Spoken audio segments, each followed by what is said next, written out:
Hi, this is Anthony, and today we're going to make Spanish cannelloni. And the difference between Spanish cannelloni and Italian cannelloni is Spanish cannelloni is done in a white sauce.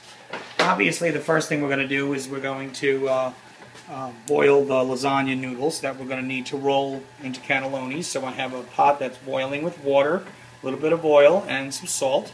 And I want to use 2 boxes of lasagna noodles. You can cut your recipe in half. Okay, so the key to this, to everything, is making sure that your pasta does not overcook. So I've had it cooking for about 6 minutes in boiling water. And if you look at it, see it's al dente. What al dente means, it's not fully cooked, which is okay because it's gonna cook in the oven when it goes in. What we're gonna do now is shut the heat off and transfer this to the sink, right to the sink. We're not going to dump it out. We're just going to put it on cold and shock it. So we're just going to let the cold water run over it for about 5 minutes, and that will cool the pasta down and not allow it to cook anymore. So water's been running over it for about 5 minutes, and you can see it's nice and clear. So all the starch has been overflowed out of it, as it were. So I'm going to shut the water off. And I'm going to leave it there. And the reason I'm going to leave it there is because if I drain it and I take it out, this is just going to re-harden. It's going to harden up and not be very pliable. So you want to leave it in the water and leaving it in cold water so it doesn't overcook. Okay, I'm going to make the mixture for the meat or the filling for the cannelloni. So I'm going to use extra virgin olive oil, and I'm going to turn it in the pan twice. 1, 2. Okay? There's quite a bit of oil. And I'm going to put 1 heaping of garlic. Okay.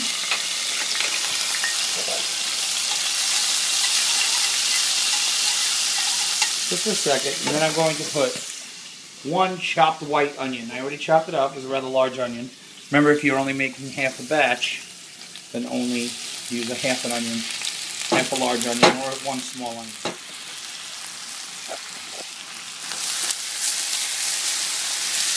Make sure we constantly stir it so we don't burn the garlic. Nothing worse than burnt garlic and burnt onion.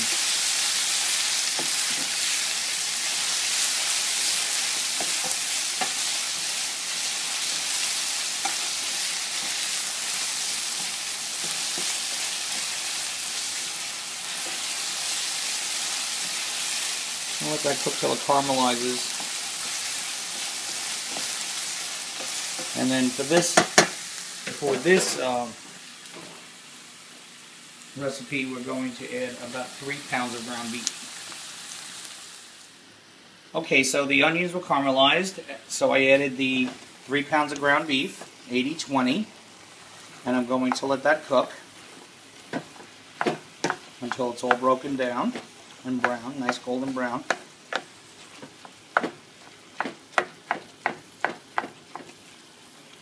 The onions are nice,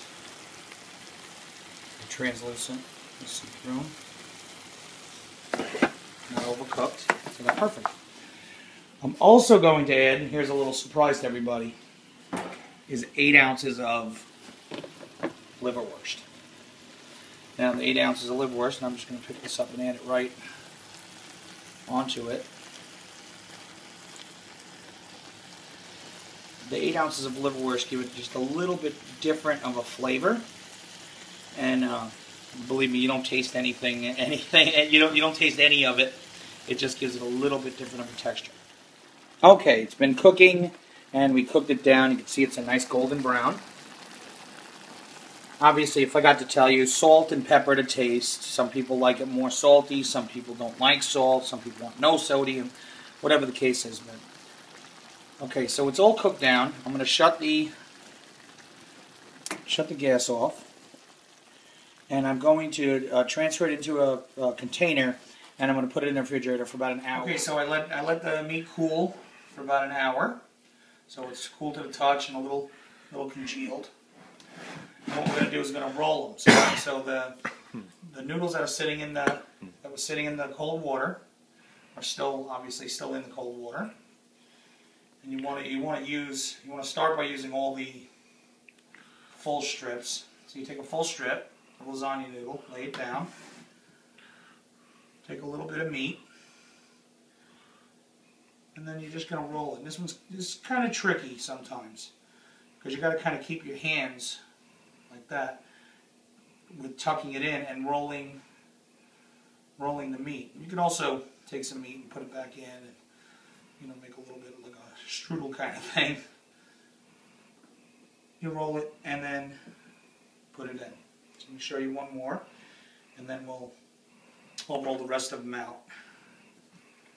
So just put a little amount of meat on there because a bunch is going to sling out the sides, so it's okay. But try and hold as much as you can in there. Roll it. And stick it in, and we'll just fill up the whole tray. Okay, so I finished rolling, and my recipe made 2 and about 2.5 because right about these 4 are actually don't have too much meat in them, very, very light on the meat. So I made about 2.5 big trays, and now we'll get started on the sauce. The sauce is real easy. You need butter, salt, a little pepper, 1 cup of onion, a gallon of milk, at least for this order, or instead of a gallon, let's say 12 cups.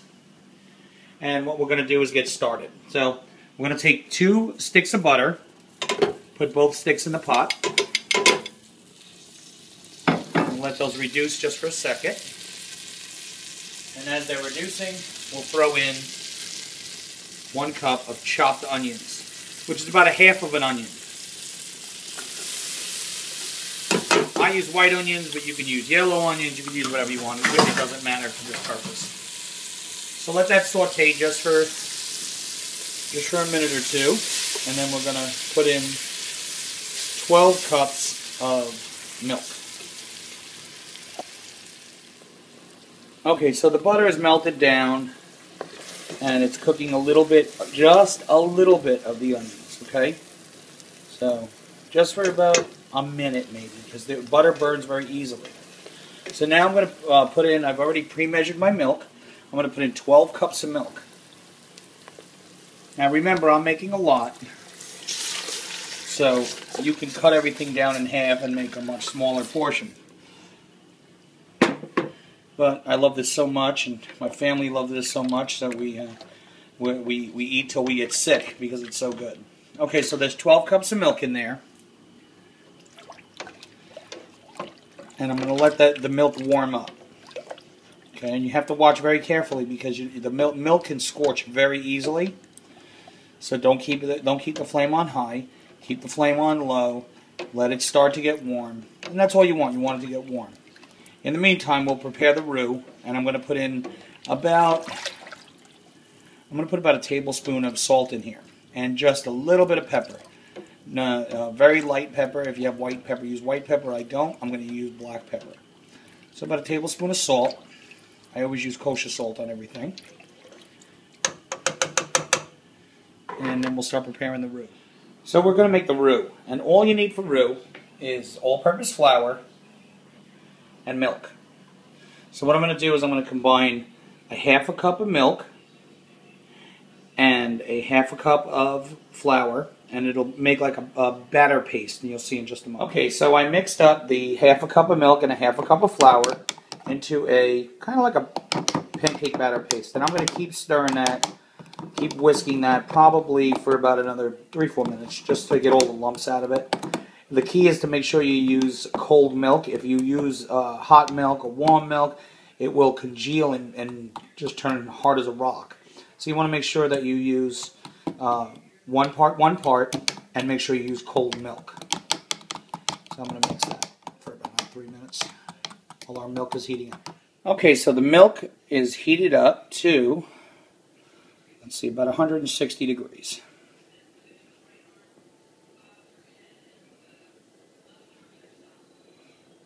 And that's right where we are, right at 160. So it's hot enough to go ahead and mix in the roux. And here's the key: we mix in the roux, we got to keep stirring and stirring and stirring and stirring and stirring and stirring. You don't want to stop stirring it until it becomes nice and creamy. So I got a regular whisk. We put the whisk in. And we're going to pour in the roux. So I'm going to have to put it down, but I'm going to pour it in. I'm going to put the camera down, but I have to pour it in and mix it, and then I'll turn the camera back on. Okay, so I poured in the roux. Now we're just going to keep mixing this. And it's going to thicken a little bit, get creamy. We don't want it too thick.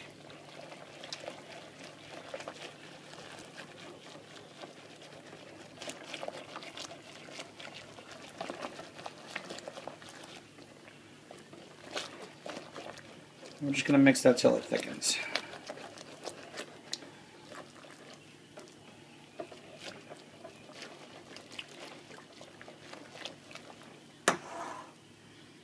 Okay, so I mixed in the roux, and I shut off mixed it in really good, spun it for about a minute and a half, and then I shut the gas off. So it's very creamy consistency. Okay, so we're on to our final step before it goes into the oven. So what I did is I took one stick of butter for all three, and I sliced them up and peppered them throughout the casseroles, throughout the cannelloni. Now I'm going to take the sauce, and you can put as much or as little as you want. I absolutely drowned them.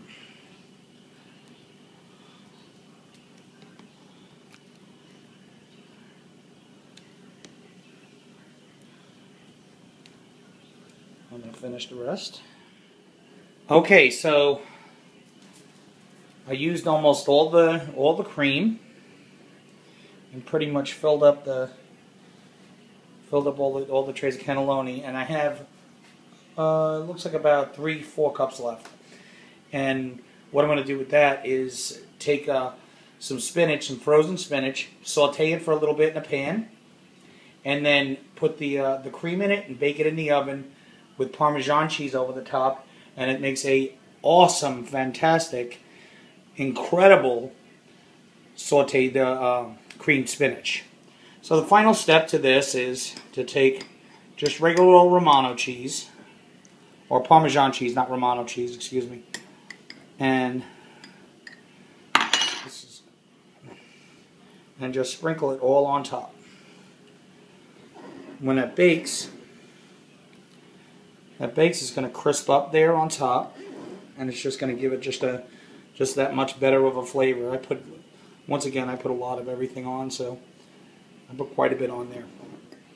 And then it's going to go in the oven at 375 degrees for 30 minutes.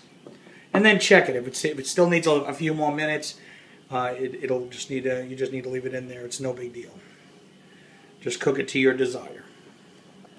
I'm going to put it in the oven, and I'll see you when it's out. Okay, so we cooked it in the oven for about 35-40 minutes at 375 degrees.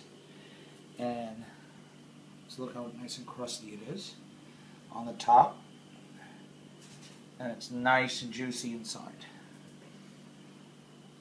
Try this at home. It's awesome. You won't be disappointed. Thank you, and I hope you enjoy it.